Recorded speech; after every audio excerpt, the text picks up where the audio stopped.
You got a car, something is wrong. Okay, you bring it to the garage mechanic and say, fix the car. And he says, what's wrong? And he say, I don't know, you're the mechanic. It's impossible.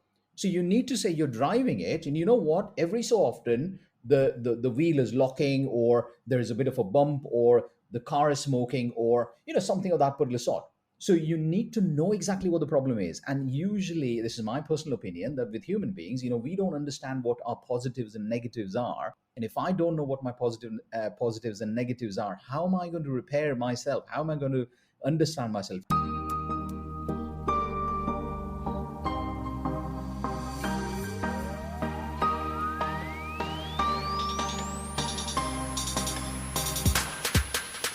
Welcome back to another episode on Find Joy with Joyan, the podcast that is all about helping you live and lead a life with joy.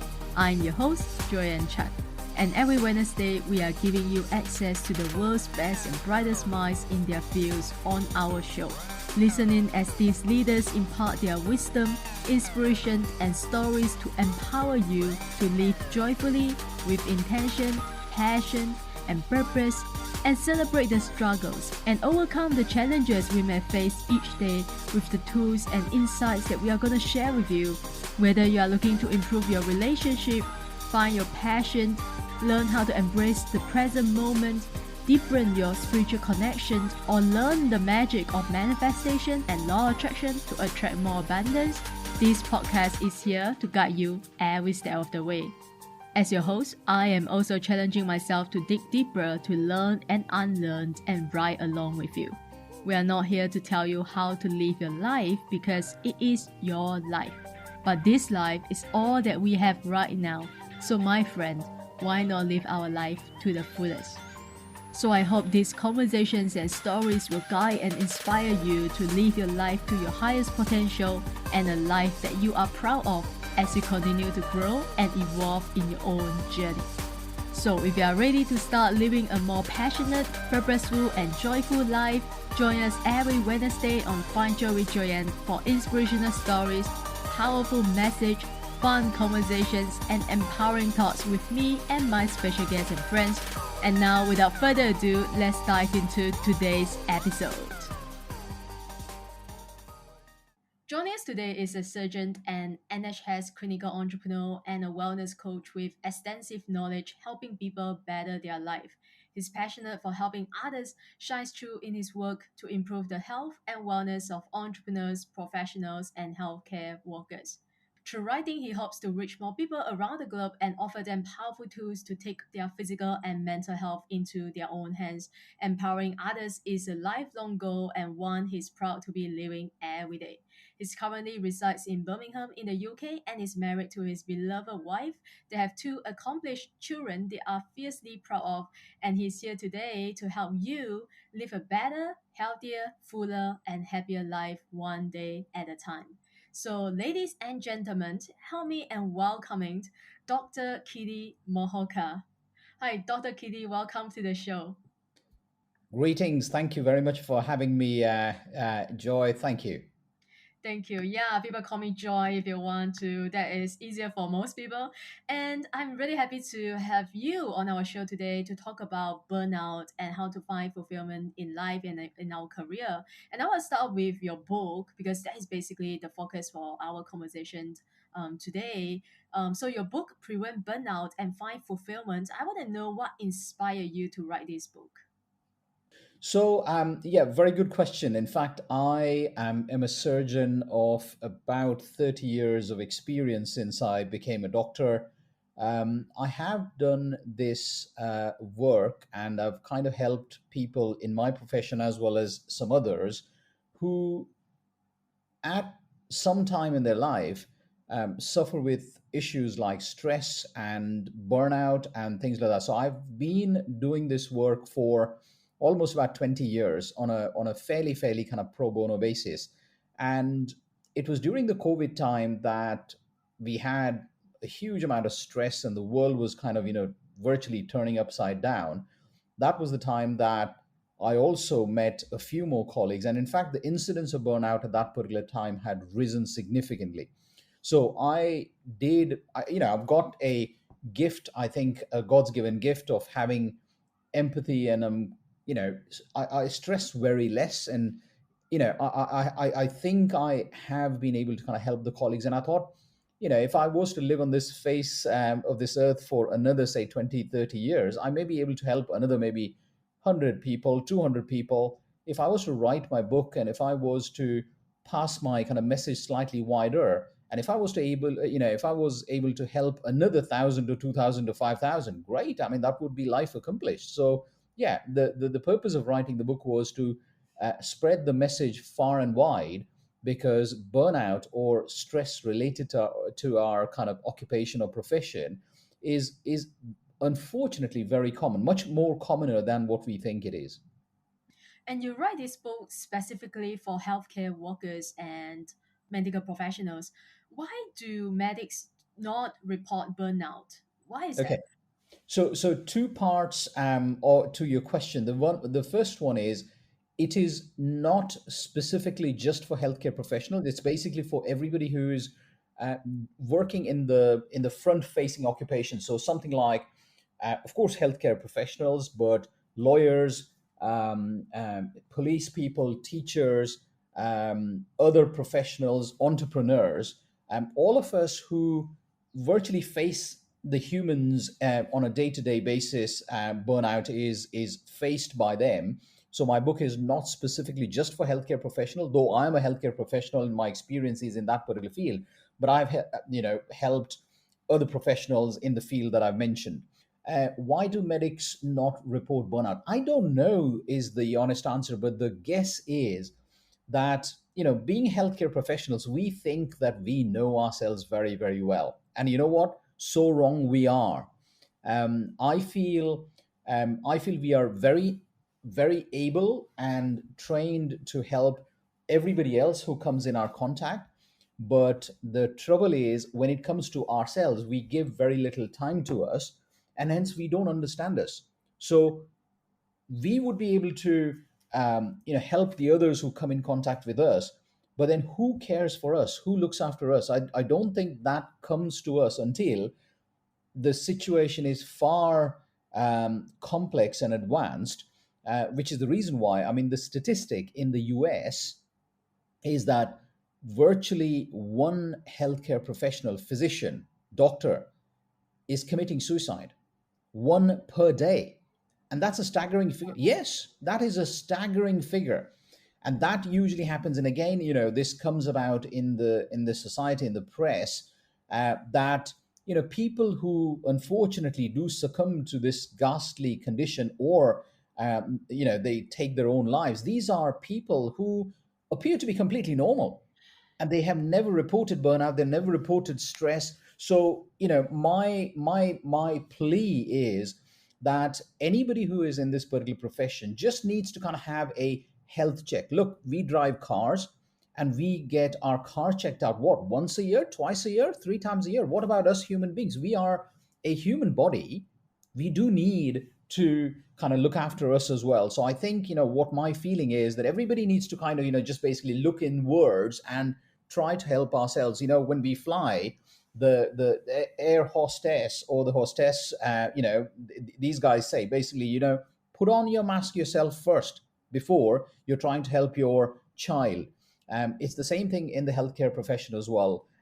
Look after yourself first, and then you'll be able to better look after the others. And this goes in the wider other profession as well. Wow, yeah, that is so true. It's all about, self-care, caring for yourself. And so because all these professions that you just mentioned, like lawyers, teachers, people who are facing human being, or, dealing with human being in their life, in their day-to-day life, it seems like people who are dealing with another human being, dealing with human being issues, they are usually the one who stress a lot more than people who are maybe dealing with a product or a computer, right? So, why is that? Do you know? Do you have a reason for that, or? Yes, yes. So very interesting question, and this is really I'm passionate about. I mean, this is to do with personality. Yeah, there are more than 250 different type of personalities in this particular world. Surprise, surprise. That's the reason why you will have three children if you have in the family. They were raised by the same father, the same mother, but they come out with very different personality. And why do people develop this personality? is a topic beyond the kind of today's discussion. I could write another book on that. But to answer your question, it is personality that drives us. And if I was a certain personality and you're a certain personality, I have things that I'm very happy with, and I'm unhappy with the certain others. It'll be exactly the same with you as well. And what happens is when we meet each other based upon how positive I am, how stressed I am, how happy I am, which side of the bed I got out of, and so on and so forth. And if I was a very, how should I put it diplomatically, if I was a very outgoing and an extrovert person, I'm going to be fairly fine. If I was a very negative person, and you might have the most positive vibes, that I'm going to look at the world as the glass being half empty. I think my take on this is understand us. Today's science is so great that we can understand the human personality quite nicely. And I do, as part of my kind of wellness work, I do what is called as a 6-week burnout freedom secrets course, in which I virtually allow the person who's taking the course to understand their personality. Because believe you me, once you understand it, you kind of think, goodness me, why did I not know this until now? And to answer your question, if you know your personality, you will be able to help yourself even further. And that's basically what is the first kind of thing that I allow people and ask people to do is understand yourself. Because if you know where you are, that's when you will be able to know where you want to go or how to better yourself. Yeah, I love that. And I wanted to go back to something that you we talked about earlier, which is the self care. When we are so busy with our life, with our work or as entrepreneur, because I'm an entrepreneur, how do we make sure that we have time for ourselves? Because most of the time we don't, right? Yes, yes. Again, a brilliant question. In my book, I write about my daily routine. Okay. And you know what? We have up to about maybe 5, 10, 7, 13, 15, whatever number of appointments with Yeah. others. Yeah. How many appointments do you have with yourself? And if you don't, book an appointment with yourself. And I do that, and I've got 10 appointments with myself on a daily basis. Okay. And I make it very clear in my book. And those are, it doesn't take a lot of time. You just form a routine. The first appointment is first thing in the morning. It takes only 1 minute, but you make it a point, and you just basically tell. And again, in my book, I've kind of talked about a term that I've coined myself called sensibiome, which is, there's something called microbiome. We've got, bugs in our gut, and they decide the environment inside our environment. In our head as well, we've got a environment that we decide how good or how unhappy it needs to be. So I kind of usually say, you've got a positive side, you've got a negative side. In the morning when I wake up, I talk to my positive guy and I say, you know what? You are in the driving seat, and you're not going to allow any negative force to come into your day. Thank you very much for yesterday. Thank you very much for tomorrow. Gratitude, and so on and so forth. So we are all busy. We all need to leave a mark on this earth. We want to help our family. We want to help everybody else. But you know what? Help ourselves first. And unless you carve a time for yourself that you need to say, look, this is my time. And the total time that I basically put for myself is 1.5 hours. That's it. You got 24 hours. I sleep for about 7 to 8 hours. Out of that, after the 7 to 8 hours, of course, that is also time for yourself. But after 7 to 8 hours, the most productive time you have, if you want to better yourself, I think, you need to give yourself about hour and a half. And I think if you do give yourself that amount of time, you would be more happier. You will be more happier. Yeah, I love that. Yeah, you said we make appointments with our customers, our team, people, but we don't make appointments with ourselves. I think that is gonna be an aha moment for so many people who are just like busy and they've forgotten about taking care of themselves and their well-being, and which is why they find themselves in a place where they're experiencing burnout and stress, and sometimes it's often too late, right? In the very beginning, you also talk about that you are someone who stress very less, And so I want to know, as a surgeon, entrepreneur, coach, and husband, and a father of two, did you personally experience burnout in the past, and how did you overcome it? Look, I'll tell you, I'm a human being. And if you're a human being, you will stress. Absolutely, you will stress. And have I been in situations like this before? Of course I have. Of course I have. I mean, during the COVID time, 2019, second wave, my brother, I lost him. 51 years of age. I lost him, and that was a traumatic event for me. But I have built resilience myself, and I've kind of known myself, and that's through assessing my own personality. So when I know my personality, I know my values, I know what motivates me, and I virtually, when I'm in a situation of that particular type, I kind of sit myself down and I say, you know what, this is what is happening. That's real life stuff. There are two things that I can do. I can either sit down, hold my head in my hands, and say, goodness me, what has happened? I don't know. And I'm going to just sit down and lay in the bed and do nothing. And that's not what I'm going to do. Mm, The other thing is, I'm going to make the best out of the situation and try and help myself and try help everybody else. And that's basically, what is resilience? Resilience is basically you're bouncing out of a adverse type of situation, a really traumatic situation, an accident, something that you were not expecting. But when those type of things happen, majority of the human beings, balance it out and say, okay, well, not, I mean, it could be a bereavement, it could be failure, you could lose something, you could meet with an accident, and so on and so forth. But when these type of things happen, yeah, you can succumb. Most of the worries that humans have about, I think if I quote it right, it's about 90% of it will never happen. yeah. We worry about the past, which we do not have any control over, Mm, and the future, which nobody's seen. And what we do not do is pay attention and worry about what is happening now. The easiest thing is to enjoy what is happening. I mean, I'm really loving this conversation because this is what is entirely in my control. I can have a fantastic chat. I could basically say, no, I don't want to talk. I want to say, yes, I want to talk more. I can't do anything about what happened yesterday. And I really do not have, I'm not a mistake. I can't predict what's going to happen tomorrow. mm. So resilience, and it's a cultivated kind of task, or a character. Anybody can build resilience. And again, in my book, I make it a point about resilience as well. And I think it is know your personality, assess what is important for you, and then resilience can be built. It is a learned skill.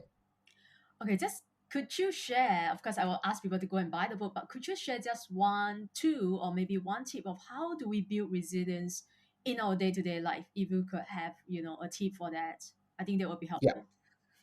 So again, I will take it to the first step, which is understand yourself. Mm-hmm. So unfortunately, personality is what we are stuck with. I'm sorry to say that.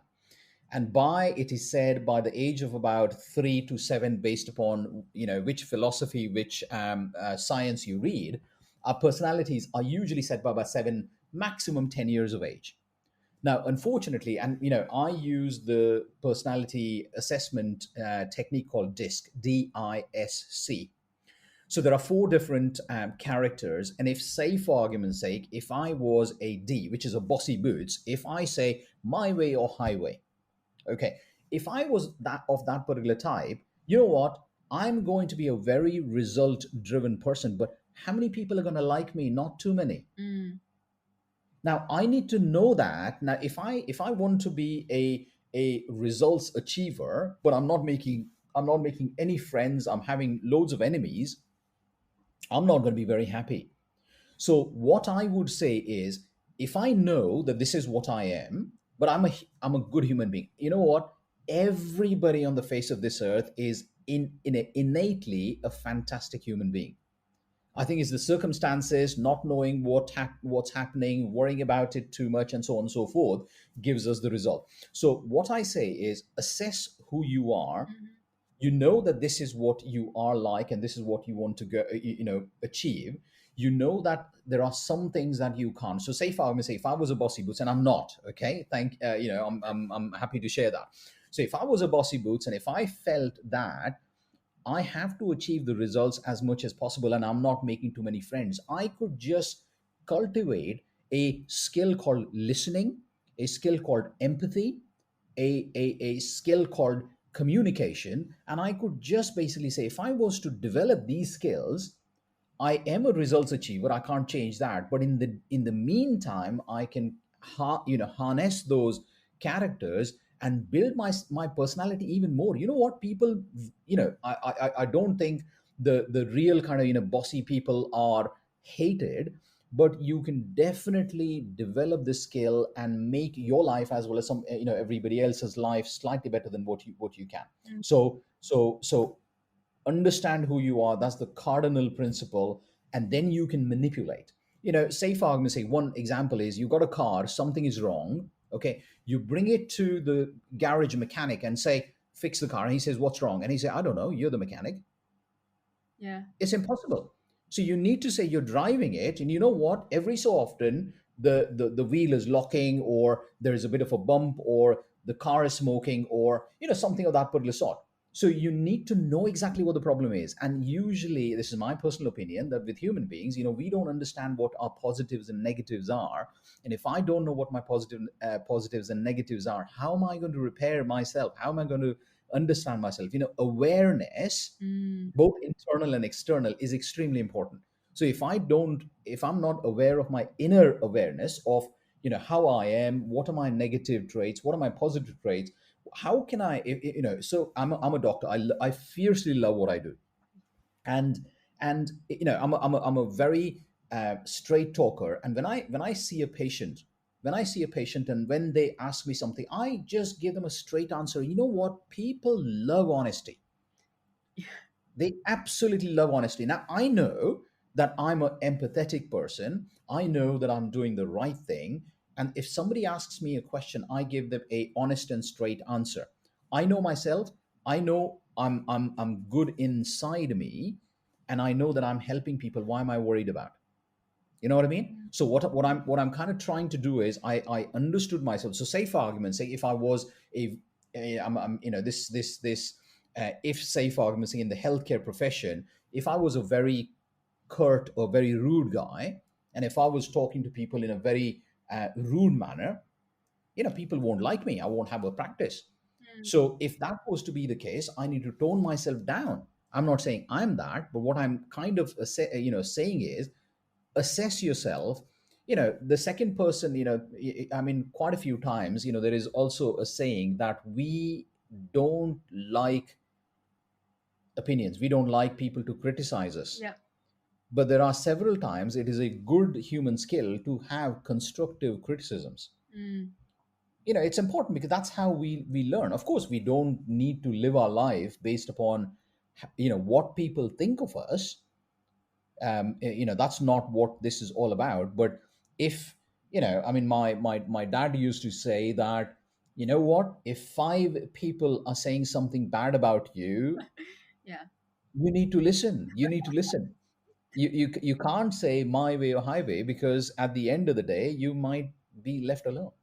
That is so true. Yeah, I love that. I love everything you just said. And I also love that you talk about how our cars are, have some issues and we bring them to the mechanics, that. And so when it comes to burnout, how do we know what are some of the signs that we need to watch out for if we are to know that we're actually experiencing burnout? What are some of the signs? So in the different literatures, healthcare or legal or teaching or other front-facing occupations or entrepreneurs, based upon different literatures, about 62, there is a book which says about 77% of people are burnt out. Mm, wow. Now, what that basically means is that 7 out of 10. 7 out of 10 people will experience burnout. So I'm not a psychologist, I'm not a psychiatrist. Mm. So if somebody's burnt out, if somebody's stressed and depressed, they are beyond me. What I say is, you know what? I can help people prevent burnout. That's the title of my book, Prevent Burnout. Don't go into it. Yeah. So what my book kind of tells you, or what my 6 week course tells people, is that there are certain ways in which you can lead your life. There are certain ways in which you can live your personal life. There are certain ways in which you can live your parental life with your kids and things. And these are skills that you can learn. So Mm. if you were to realize what needs to be the case, you know, again, I bring it to the car. You buy a car, and in the car, there is an airbag. Mm. Yeah. The airbag is there so that in case there's an accident, it'll blow out and it'll help you. So that's, if you like, the shall we say, in a loose term, skill of the car, that if something happens, this will pop out and it'll save me. Mm. So what I'm kind of saying is there are 10 characters that you need to have. One of that is resilience. If you're resilient and you have a issue, suddenly your resilience springs up Right. and you avoid burnout. So what I'm saying is, don't get burnt out.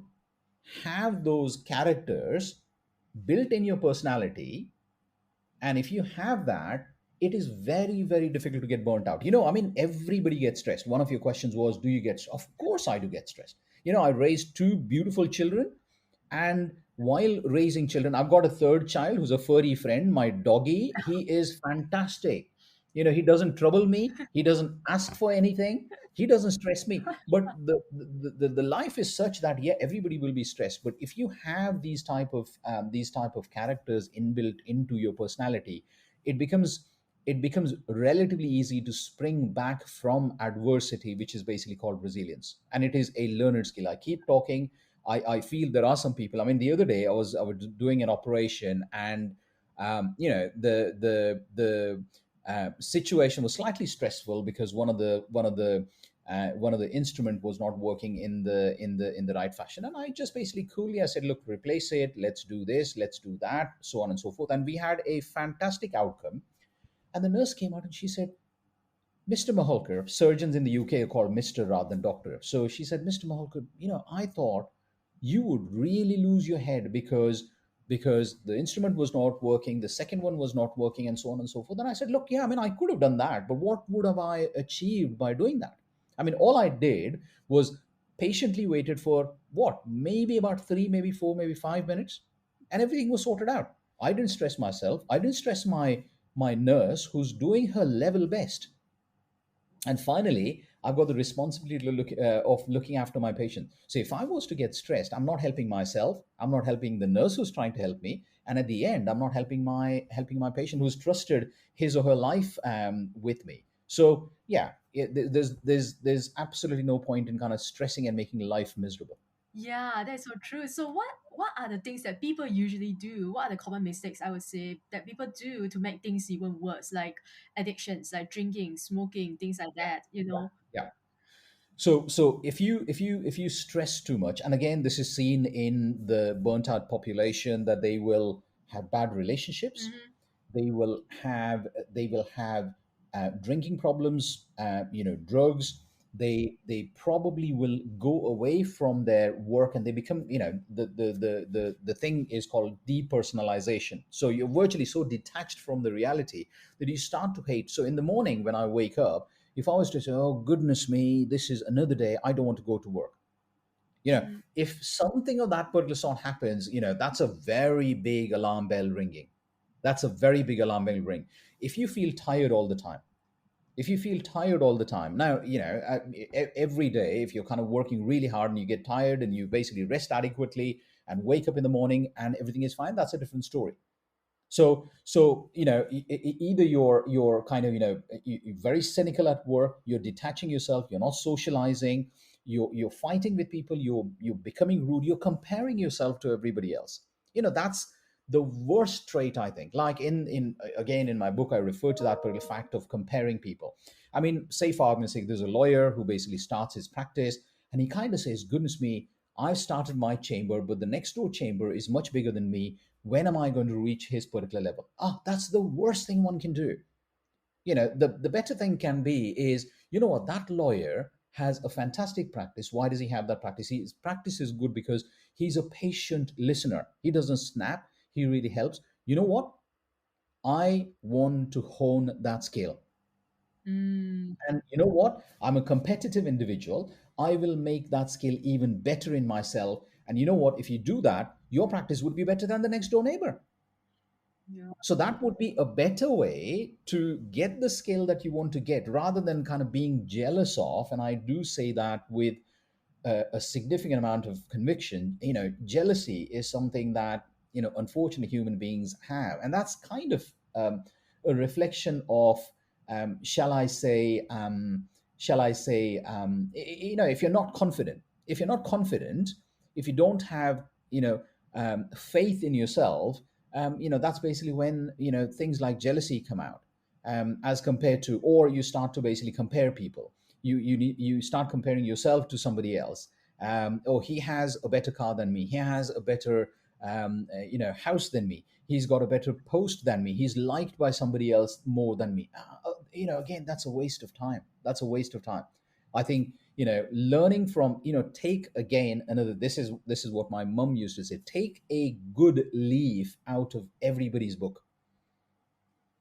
Wow. Yeah, take a leaf out of everybody's life, and hone it yourself. And at the end of the day, again, these are kind of all, you know kind of, wisdom generating kind of, chats, if you like. But and I do, try and practice as much as what I say, as I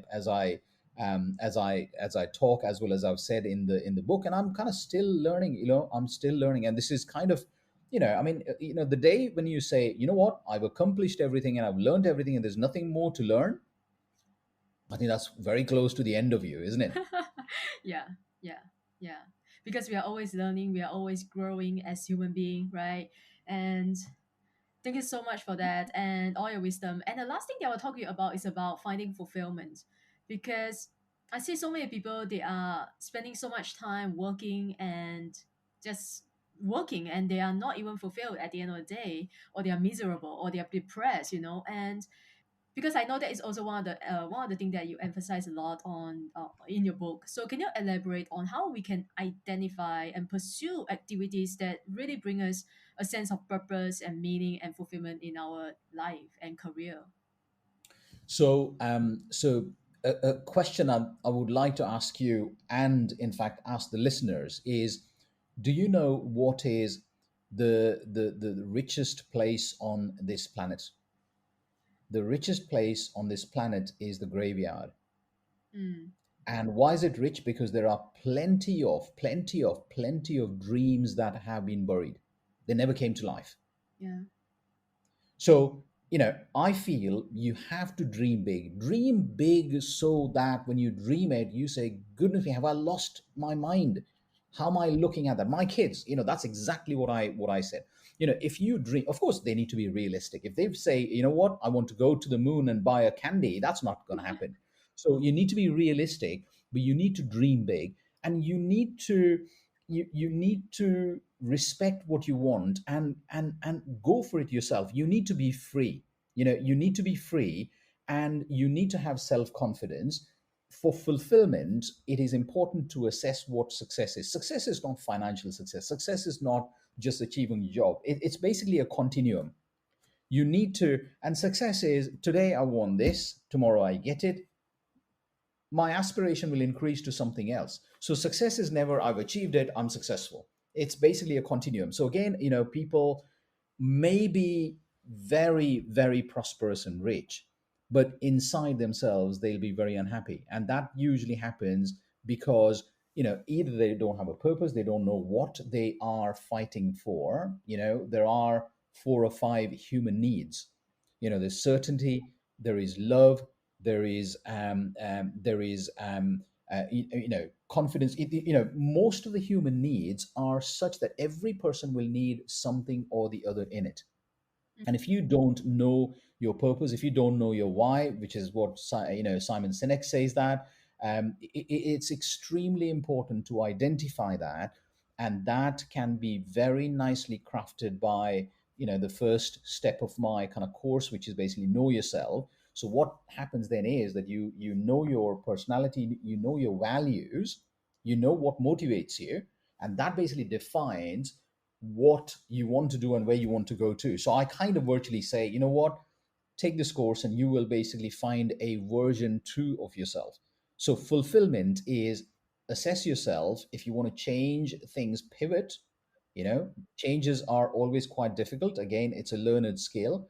You can change if you want to, because naturally, if you're kind of reading this, listening to the podcast or reading my book, there's something that you want to change. And if something you want to change is what is in your mind, that change needs to happen. I'm a serial procrastinator.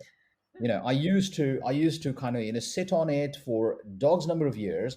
And I basically kind of pivoted and I said, look, this is not working, I have to change. And I basically said, okay, well, I want to get it out in the world. I will continue finessing it, including my book. It's taken me about 6 years to basically kind of get it out.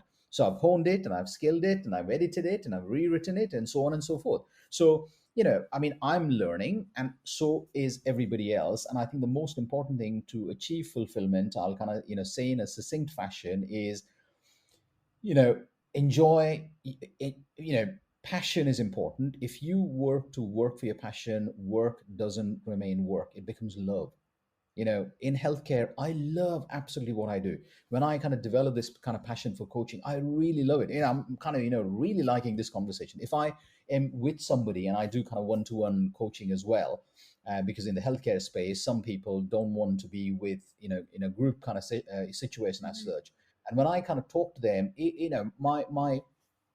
my empathy really starts to exude, and I just basically kind of say, it's a very easy thing to do, because if you do something for passion, you will never be unhappy. And again, it's difficult at times to find what you're passionate about. Right. Yeah. Yeah, because a lot of people, they will be, yeah, that is a question that they will be asking themselves, but I don't even know what I'm passionate about, or what if my passion isn't really making me money, I need, isn't, yeah. So two things, you asked. One thing is, I'll tell you about, last week. Yes, I was talking to a young lady who's about 17. She wants to be very successful. She's Mm, a very, very confident girl, but does not know what she wants to do. okay. Okay. Now, brilliant example, and it is fantastically possible to just basically take her through the 2, 3, 4 steps of my kind of coaching, what I do. And I say, okay, well, what are your passions? What do you love? And there's a 4, 5, 6 step process I basically come to take people through. And at the end of that particular, what, about hour and a half conversation, she drilled it down to about 3 jobs that she could do. Okay, so I've said basically go home, think about it, and we have another conversation, one more, so that out of the 3, you can't be a lawyer and a doctor and a policeman at the same time. Yeah, so you need to basically kind of choose something. So then our next conversation would be, that we would be sitting with her and she will say, you know what, yes, I like the 3, but that is good, this is fantastic, and you know what, I think that is absolutely great. And this is exactly what I've done with my kind of kids as well. Never have I said, do this. I'm a Indian doctor, and usually, historically, it used to be, if I'm an Indian doctor, my kids need to be doctors. Of course not. Of course not. They're human beings. They've got their own life. I've got my dreams, and I fulfill. Otherwise, they go in the grave with me. I don't need my kids to basically say, "You live your life and get my dreams into reality." If they do it, it's their own kind of perspective as such. But if they were to be allowed to live their own life, I think they are so happy, so happy. Sorry, you had a second part to that question, which I. It's what if my passion isn't making me money? I want to Yes, do what I love, but yes. So on that particular task, one part, in fact, the last chapter of my book is side gig. So side gig is, I love what I do, but I have passion in something else as well. and our values will change. Our values change from today to tomorrow to the day after tomorrow. It is my personal opinion that when you reach a certain age, you've achieved something, you want to achieve something else. And I'm not saying that one profession should be all that you live and die by. So I'm a surgeon, and I'm never changed until my hands stop working. I'm not going to give up my surgeon job. But in addition to that, I've got several other passions. I like cycling, I love music, I develop computer software, I write books, I write courses, I've developed a surgical instrument. So I've got several other passions. So what I naturally, focus is very important, and I've done this throughout my life. So what I would say to people, if they don't know whether their passion is kind of making them kind of successful as such, is assess what you are doing that for. What is your why? If you're just doing something to make money, you know what, Joy, they will never be successful. I think if you were to say, I want to make money and hence I want to do this, you will never get there.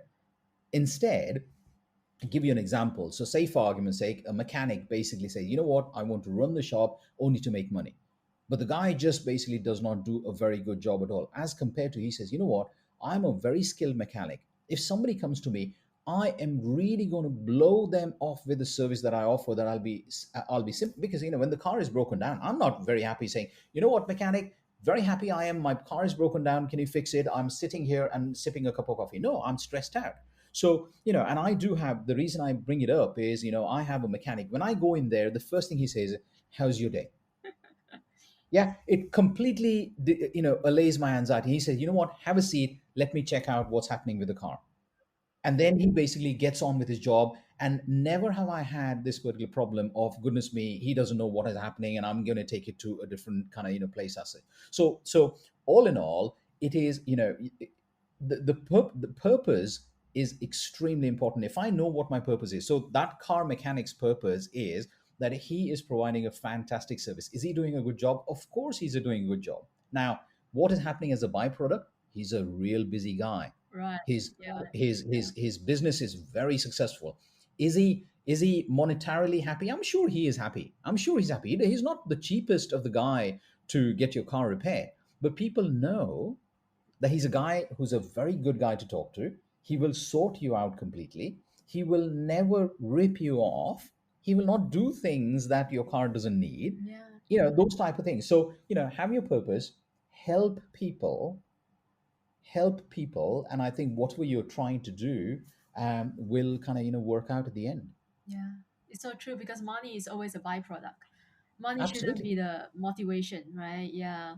This has been a very delightful conversation. Thank you so much for taking your time out. I'm sure you are busy to share your experience, your wisdom with our listeners today. And we are gonna end with our final five rapid fire questions. So every Okay. question has to be answered in one word or one sentence maximum because it's rapid fire. Right. Are you ready? Absolutely ready. Okay. The first question is, what is one thing you wish you knew earlier? um Wisdom. Beautiful. Second question, if you could live your life all over again, what would you do differently? Nothing. I love that. It was fast. Third question, what is something you're trying to learn or curious about right now? I'm a voracious reader. Reading. Wow. If you have 5 minutes and the whole world was listening to you, what would you say? Guys, love yourself. It is worth it. I love that. The last question is, what brings you joy? If I help somebody else, and if somebody else says thank you, that brings me joy. Beautiful. My predominant thing is I want to help people, Mm, which brings them joy and which brings me joy. yeah.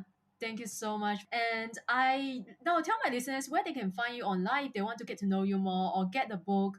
And I know you have a mission for your book as well. So if you want to share that with my listeners, that would be helpful.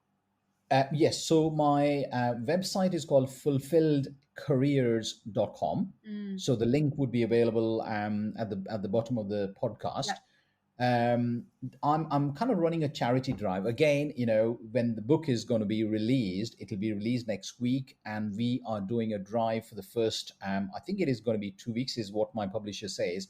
But we're doing a charity drive. The ebook is going to be available for as cheap as I can. My publisher doesn't allow me to lower it down any further.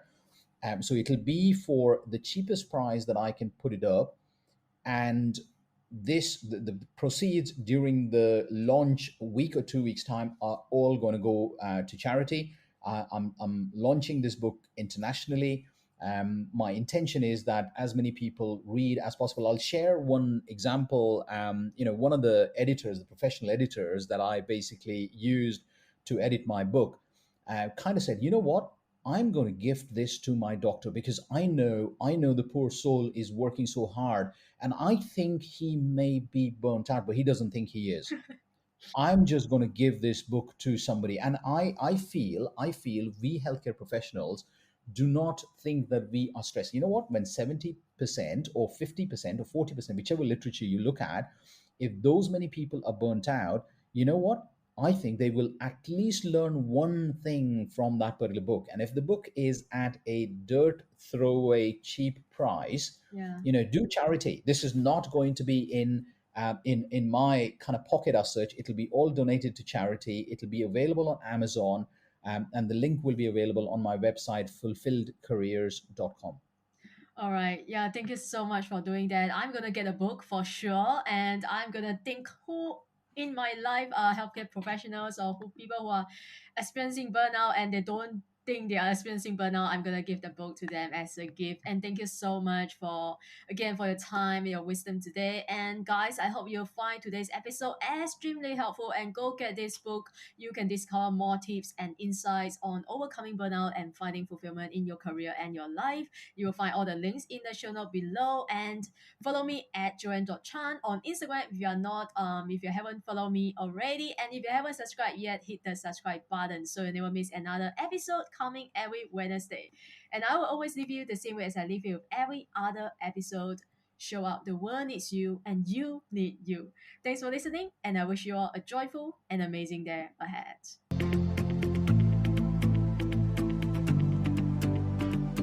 Thank you again for tuning to Find Joy with Joyan podcast. If you enjoyed today's episode, you can help support this podcast in one of three ways. 1. Take a screenshot of this episode and share it on your IG story and tag me at findjoywithjoyan_podcast so I can repost and connect with you. 2. Share this podcast with a friend or a family member. And 3, leave a positive review on Apple Podcasts so we can continue to grow and reach more listeners worldwide. Make sure you also subscribe so you don't miss out on any episode coming Wednesday. Thanks for being here, and I will see you soon in the next episode.